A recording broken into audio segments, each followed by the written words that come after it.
Hello everyone, welcome to the channel Rankingpedia. Principle the basic of human nutrition and biochemistry के PYQs को आज हम इस video में देखेंगे। इसके पहले रैंकिंगपीडिया एजुकेशन का रैंकिंगपीडिया एप्लीकेशन अब गूगल प्ले पे अवेलेबल है, जिसपे डिफरेंट फीचर्स इस ऐप के अवेलेबल है। जैसे कि यहाँ मेंशन है, आप उसे इजीली डाउनलोड कर सकते हैं। So please subscribe the channel Rankingpedia for more update and the examination related content. FSI Food Analytic Examination FE and Junior Analytic Examination regarding course जो अभी अवेलेबल है, जिसमें आपको वीडियो लेक्चर के फॉर्म में पूरा इंटायर सिलेबस कंप्लीट होगा, notes provide होंगे, मॉक टेस्ट होंगे, MCQ क्वेश्चन बैंक होगा, guidance and doubt clearing session भी अवेलेबल हैं।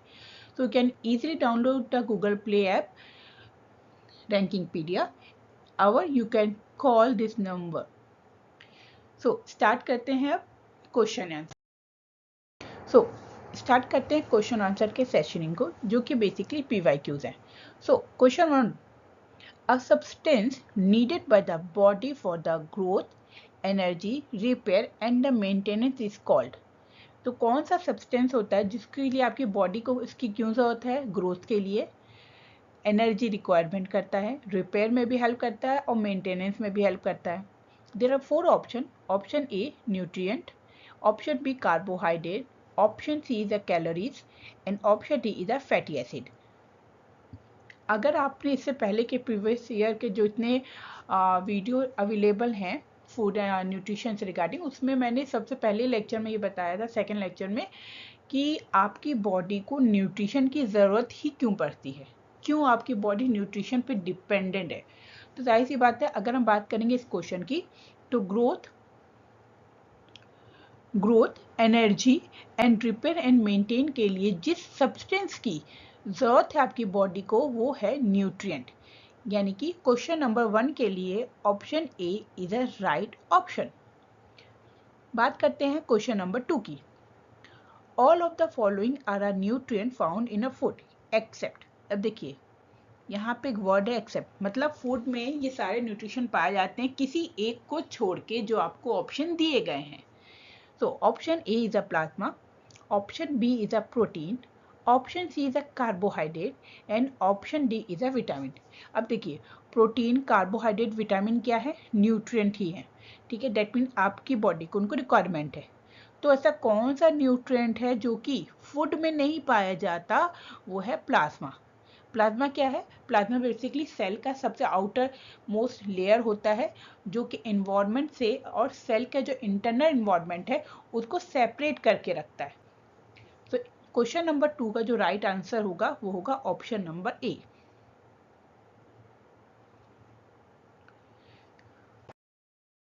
Now question number 3, a diet high in a saturated fat can be linked to which of the following?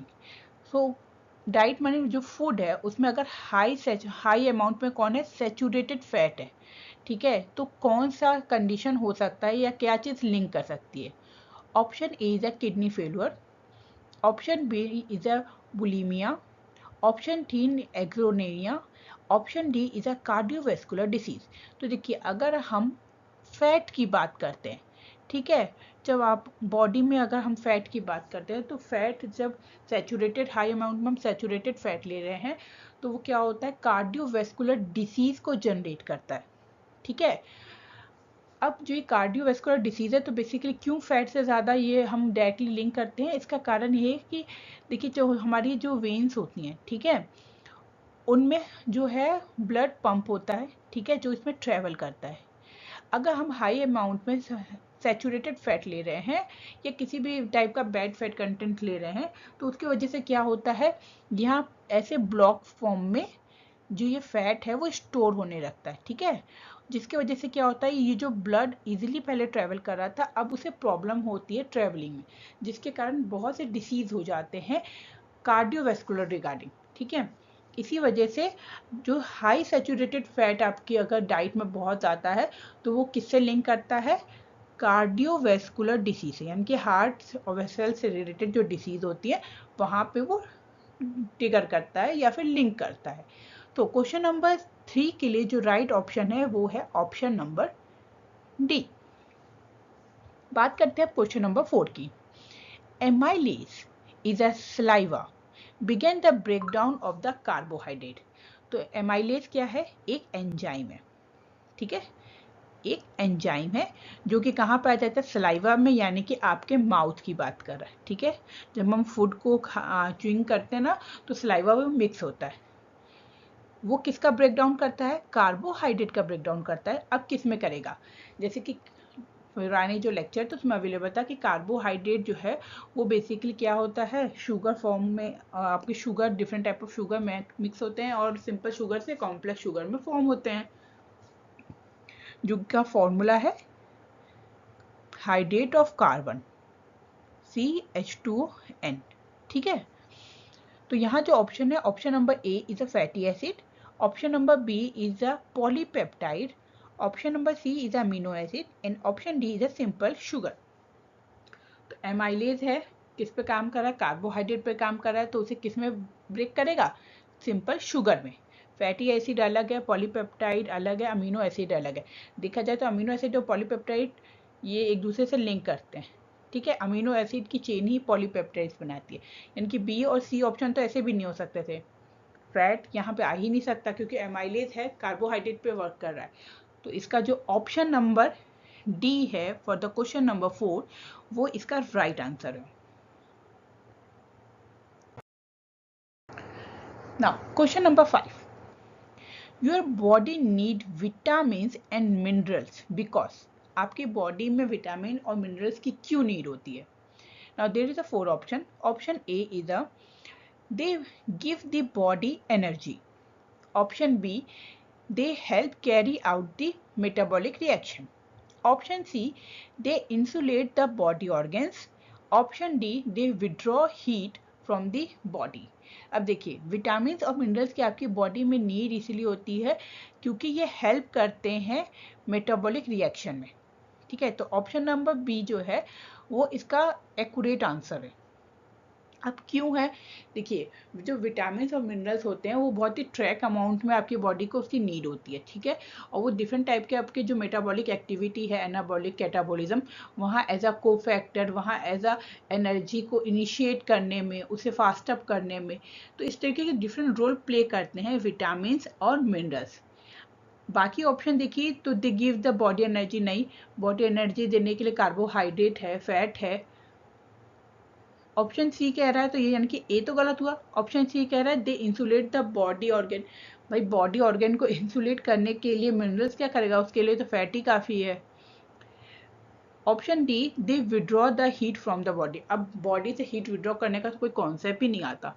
तो देखिए, बाकी option A, C and D easily यहाँ पे गलत है और ऑप्शन बी जो है वो सही आंसर है फॉर द क्वेश्चन नंबर 5। बात करते हैं क्वेश्चन नंबर 6 की।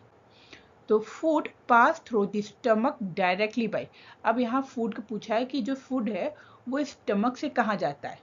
Option A is a large intestine, option B is a small intestine, option C is a heart and option D is a pancreas. तो स्टमक से जो food है वो आपके स्मॉल इंटेस्टाइन में जाता है, ठीक है। क्योंकि लार्ज इंटेस्टाइन का फंक्शन क्या होता है? लार्ज इंटेस्टाइन का फंक्शन होता है एब्जॉर्प्शन का, जो कि जो सबसे ज़्यादा फूड का एब्जॉर्प्शन स्मॉल इंटेस्टाइन में होता है। लेकिन जब हम बात करते हैं लार्ज इंटेस्टाइन की, तो जो फिकस होता है, ठीक है, जो वेस्ट प्रोडक्ट आपका जितना भी फूड में बचा है उसमें बचे कुछ जो न्यूट्रिएंट है, वाटर है, उनको एब्जॉर्ब किया जाता है और इस उन्हें वेस्ट प्रोडक्ट के फॉर्म में निकालने के प्रोसेस को लार्ज इंटेस्टाइन में परफॉर्म किया जाता है। बट स्मॉल इंटेस्टाइन जो है वो जो स्टमक है वहाँ से डायरेक्टली खाना जाता है स्मॉल इंटेस्टाइन में। अब बात होता है कि इन दोनों को क्या कौन लिंक करेगा? तो जो स्टमक होता है, ठीक है, ऐसे थैले लाइक स्ट्रक्चर में आपका स्टमक होता है और यहाँ से फिर ये इस तरीके से आपका स्मॉल इंटेस्टाइन होता है, ठीक। तो जो ये स्टमक है, ठीक है, इस स्टमक को और इंटेस्टाइन कैसे लिंक होता है? इंटेस्टाइन का जो आगे का पोर्शन होता है जिसे हम कहते हैं ड्यूडेनम, ठीक है। इस ये जो रेड कलर का हाईलाइट किया हुआ ये है ड्यूडेनम। तो ड्यूडेनम किसका पार्ट है? स्मॉल इंटेस्टाइन का है, जो कि डायरेक्टली अटैच होता है आपके स्टमक के लोअर पार्ट से, ठीक। तो वो स्टमक से फूड डायरेक्टली कहाँ जाता है? आपके स्मॉल इंटेस्टाइन में जाता है। तो इसका राइट आंसर है क्वेश्चन नंबर 6 के लिए ऑप्शन नंबर बी। बात करते हैं क्वेश्चन नंबर 7 की। A mineral that body need to work properly. तो इनमें से कौन सा मिनरल है जो आपकी बॉडी के लिए ज़रूरी है टू वर्क प्रॉपरली, मतलब अच्छे से काम करने के लिए? Option A is a calcium, option B is a silver, option C is a gold, option D is a lead. अब देखिए इसमें जो बाकी ऑप्शन है उसको आप बहुत इजीली एलिमिनेट कर सकते हैं। भाई गोल्ड की बात कर रहा है, गोल्ड आपकी बॉडी में क्यों नीडेड होगा? यहाँ साफ मेंशन है बॉडी नीड, ठीक। लेड जो है वो पॉइजनस ही हो जाता है, ठीक है। सिल्वर का भी नीड आपकी बॉडी को नहीं है। तो यहाँ क्या बचा? इकलौता ऑप्शन आपके पास कैल्शियम। वेट, तो कैल्शियम एक न्यूट्रिएंट है, ठीक है, एक मिनरल है जो कि आपकी बॉडी में रिक्वायर्ड होता है टू वर्क प्रॉपरली। तो क्वेश्चन नंबर 7 के लिए जो राइट आंसर है वह है ऑप्शन नंबर ए। बात करते हैं क्वेश्चन नंबर 8 की। According to the food guidance, a person should obtain most of their fat from। अब जो फूड गाइडलाइंस है उनके अकॉर्डिंग कोई भी पर्सन सबसे ज़्यादा फैट, ठीक है, फैट कहाँ से लेता है, ठीक। यहाँ अब आपके 4 ऑप्शन है। ऑप्शन ए इज़ अ ब्रीफ chicken and fish, option B is a fat oil and sweet, option C is a vegetable oils nuts and fish, option D is a yoghurt milk yoghurt and cheese. तो देखिए अगर हम बात कर रहे हैं fat की, ठीक है, कि सबसे ज़्यादा फैट कहाँ होता है, तो सबसे ज़्यादा फैट जो रहता है जो वेजिटेबल ऑयल से होते हैं, ठीक है, जैसे कि मस्टर्ड ऑयल हो गया, ठीक है, सोयाबीन का आपका सनफ्लावर ऑयल्स होते हैं, रिफाइंड्स हो गए, तो ये सब क्या है? वेजिटेबल ऑयल्स हैं। इनमें सबसे ज़्यादा अमाउंट ऑफ फैट आपका अवेलेबल होता है। साथ में नट्स यानी कि जो ड्राई फ्रूट्स हो गए जैसे कैशक्यू हो गया, ठीक है, तो ये सब क्या, उनमें बहुत high amount of fat available होता है। इसके अलावा फिश। तो ऑप्शन नंबर सी जो है इसका राइट आंसर है। बाकी ऑप्शन आप देखिए यहाँ फैट ऑयल लिख दिया और स्वीट लिख दिया। भाई स्वीट में क्या होता है? कार्बोहाइड्रेट ज़्यादा होता है, फैट ज़्यादा नहीं होता। मिल्क योगर्ट दिया है, मिल्क योगर्ट चीज़, ये जो भी हैं ये तीनों में क्या है? हाई अमाउंट ऑफ कार्बोहाइड्रेट होता है, ठीक है। अब मिल्क में जैसे लैक्टोज होता है, ठीक है, तो ये सब क्या है? ये कार्बोहाइड्रेट के अच्छे सोर्स हैं, फैट के नहीं। फिर ब्रीफ चिकन फिश, ये भी क्या है? बहुत अच्छे सोर्स नहीं है फैट के। देखिए फिश है लेकिन उसके साथ इन्होंने ब्रीफ और चिकन भी दे दिया है, ठीक है। तो इसी वजह से ऑप्शन ए आपका गलत हो जाता है। तो इस क्वेश्चन के लिए जो ऑप्शन नंबर सी है जिसमें vegetable oils nuts and fish का कॉम्बिनेशन दिया हुआ है, ये आपका सही आंसर है। तो क्वेश्चन नंबर 8 का जो राइट आंसर है वो है ऑप्शन नंबर सी। नाउ बात करते हैं क्वेश्चन नंबर 9 की। About half of your diet should be made of. जो आपका डाइट है वो हाफ ऑफ द मतलब कितना, हाफ परसेंट क्या होना चाहिए, ठीक है। Option A is a grains and vegetables, option B is a fruit and milk, option C is a fat and sugar and option D is a sugar sweets and butter. अब देखिए अगर आप अपने फूड की बात कर रहे हैं, ठीक है, तो जाहिर से उसमें अच्छे न्यूट्रिएंट्स का होना ज़रूरी है। तो आपके डाइट में हाफ परसेंट यानी कि जितना आपका डाइट है उसका 50% उसमें न्यूट्रिएंट होना चाहिए। अगर इन ऑप्शन को देखिए तो फ्रूट एंड मिल्क दिया है, ठीक है, फैट और शुगर दे दिया है, स्वीट एंड बटर दिया है, ये तीनों ऑप्शन तो ऐसे भी इसमें गलत है। मोस्ट ऑफ द टाइम आपको जब भी आप अपना डाइट लेते हैं तो उसमें ध्यान देने वाली बात होती है कि जो उसमें न्यूट्रिशन होता है, जो न्यूट्रिएंट है वो एक अच्छे अमाउंट में होना चाहिए। और जो ग्रेन्स होते हैं, ठीक है, और जो वेजिटेबल्स होते हैं ना, उसमें सबसे सही और एक परफेक्ट अमाउंट में आपके डाइट में अगर वो रहता है तो वो आपको एक अच्छा न्यूट्रिएंट सप्लाई करता है।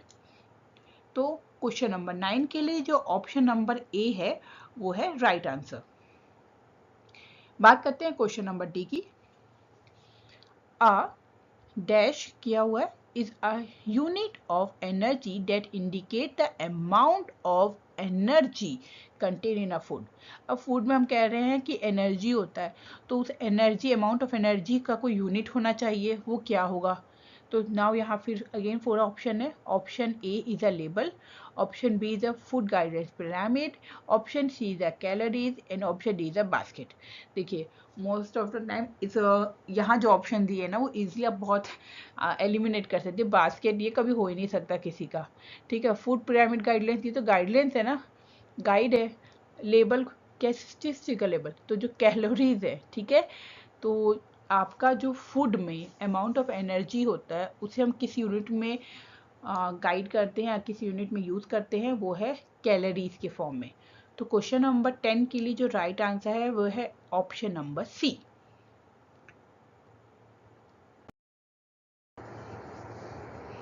ना क्वेश्चन नंबर 11 की बात करते हैं.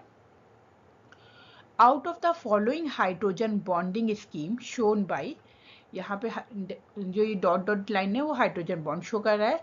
विच one corresponding to the weakest hydrogen bond in a given solvent. तो बेसिकली आपको यहाँ पे ये जो 4 ऑप्शन दिए, यहाँ पे हाइड्रोजन बॉन्ड के पैटर्न बताइए.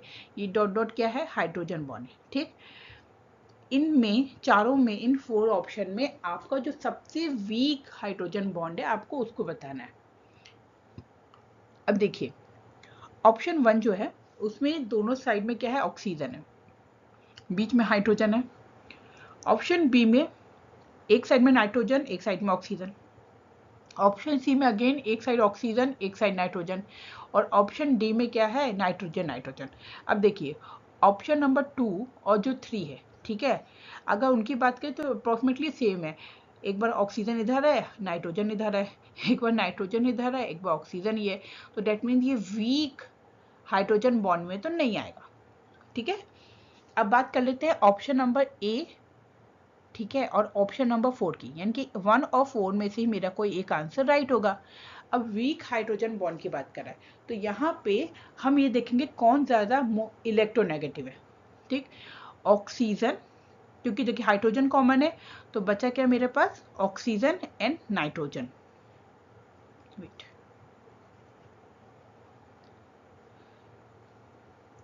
तो ऑक्सीजन और नाइट्रोजन की अगर हम बात करेंगे तो जो सबसे ज़्यादा इलेक्ट्रोनेगेटिव होगा, ठीक है, उसका हाइड्रोजन बॉन्ड उतना ही ज़्यादा स्ट्रांग होगा. तो अगर हम ऑक्सीजन और हाइड्रोजन की बात करें तो ऑक्सीजन ज़्यादा इलेक्ट्रोनेगेटिव है as compare to nitrogen. That means जब ये इलेक्ट्रोनेगेटिव ज़्यादा है डेट मीन्स इसका हाइड्रोजन बॉन्ड क्या होगा, स्ट्रांग होगा. और नाइट्रोजन का क्या होगा, वीक होगा. यानी कि ऑप्शन नंबर 4 जहाँ पे दोनों साइड में क्या है, हाइड्रोजन के साथ अटैच है मेरा नाइट्रोजन, तो वो सबसे ज़्यादा वीक बॉन्ड बनाएगा इन दी फॉलोइंग ऑप्शंस. तो क्वेश्चन नंबर 11 के लिए जो राइट आंसर है वो है ऑप्शन नंबर 4. इसके रिगार्डिंग में कुछ पॉइंट्स देख लेते हैं. बेसिकली हम बात करते हैं कि हाइड्रोजन बॉन्ड होता ही क्या है. तो hydrogen bond is a intermolecular force that form a special type of dipole-dipole attraction when a hydrogen atom bounded to a strongly electronegative atom exists in a vicinity of another electronegative atom with a lone pair of electron. So basically hydrogen bond क्या है, ये एक intermolecular force है, ठीक है, जिसमें special type का dipole dipole movement होता है. डाइपोल डाइपोल मूवमेंट की यानी कि पार्शियली यहाँ पॉजिटिव चार्ज होता है, पार्शियली नेगेटिव चार्ज होता है. ठीक, और ये ऐसा डाइपोल फॉर्म में हो जाता है. ठीक है, यहाँ पे जो हाइड्रोजन एटम है, ठीक है, उसके साथ जो दूसरा second atom third atom bind कर रहा है उसमें इलेक्ट्रोनेगेटिव जो ज़्यादा होगा वहाँ पे रोल प्ले करता है.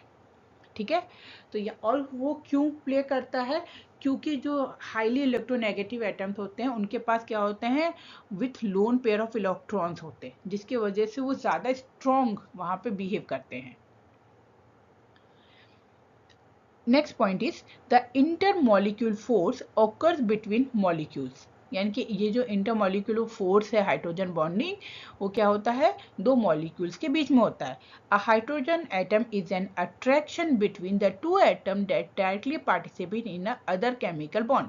तो जैसे कि अभी हमने ऑप्शन ही देखा था, ठीक है, एक और नाइट्रोजन था, इससे हाइड्रोजन अटैच था डायरेक्टली, और यहाँ डॉट डॉट करके एक नाइट्रोजन अटैच था. ठीक, यहाँ पे क्या शो हो रहा है, देखिए जो हाइड्रोजन बॉन्ड है वो क्या है, अट्रैक्शन बिटवीन दो आइटम के बीच की अट्रैक्शन के बीच प्रेजेंट होता है।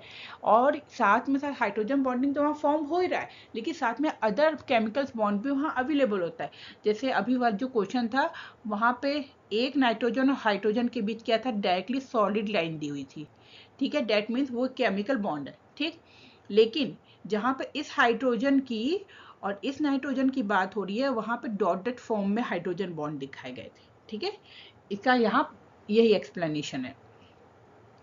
सो नेक्स्ट पॉइंट की बात करें तो one of the atom in a hydrogen while the other may be any electronegative atom such as oxygen, chlorine, fluorine. Hydrogen bond may form between the atoms within a molecules or between two separate molecules. तो ये जो hydrogen bond है, ठीक है, उसमें एक hydrogen atom के साथ क्या है, एक इलेक्ट्रोनेगेटिव एटम अटैच होता है, जो कि कोई भी हो सकता है, जैसे कि इलेक्ट्रोनेगेटिव एटम आपके ऑक्सीजन, क्लोरीन, फ्लोरीन हो गए, ठीक। अगर हम बात करते हैं हाइड्रोजन बॉन्ड की, तो वो बिटवीन द एटम्स भी हो सकता है, एक ही मॉलिक्यूल के अंदर, या फिर दो अलग अलग मॉलिक्यूल के बीच में भी हाइड्रोजन बॉन्डिंग फॉर्म हो सकती है। Oxygen is a more electronegative than the fluorine. तो इलेक्ट्रोनेगेटिविटी को जब हम केमिस्ट्री में स्टडी करते हैं ना, तो हम लिखते हैं कि जैसे ऑक्सीजन है, उसके जस्ट नीचे कौन होता है पीरियोडिक टेबल में, क्लोरीन, फ्लोरीन, ठीक है। तो इस तरीके से इलेक्ट्रोनेगेटिविटी ऊपर से क्या होता है, नीचे की तरफ बढ़ती जाती है, ठीक। तो और अगर हम बात करें नाइट्रोजन की, वो तो इधर साइड में होता है। तो एज कंपेयर टू ऑक्सीजन, ठीक है, नाइट्रोजन लेस इलेक्ट्रोनेगेटिव होता है, ठीक। तो अगर नाइट्रोजन लेस आपका इलेक्ट्रोनेगेटिव है, डेट मीन वो वीक हाइड्रोजन बॉन्ड बनाएगा। और वहीं पे ऑक्सीजन के साथ अगर हम कंपेयर कर रहे हैं, तो ऑक्सीजन क्या है, ज़्यादा इलेक्ट्रोनेगेटिव है एज कंपेयर टू नाइट्रोजन, तो वो क्या करेगा, ज़्यादा स्ट्रांगली हाइड्रोजन बॉन्ड बनाएगा। अगर यहीं पे क्वेश्चन में ऑक्सीजन और फ्लोरीन का होता, तो फ्लोरीन के साथ hydrogen bonding as compare to oxygen ज़्यादा स्ट्रांग होता, क्योंकि इलेक्ट्रोनेगेटिविटी क्या होती है, ऊपर से नीचे की तरफ पीरियोडिक टेबल हम जब आते हैं तो वो बढ़ती जाती है। तो ये एक्सप्लेनेशन था regarding the question. I hope सब आपको हाइड्रोजन बॉन्डिंग के बारे में ब्रीफली थोड़ा बहुत पता है। The next question is question number 12। An enzyme catalyzed reaction was measured in the presence and the absence of the inhibitor.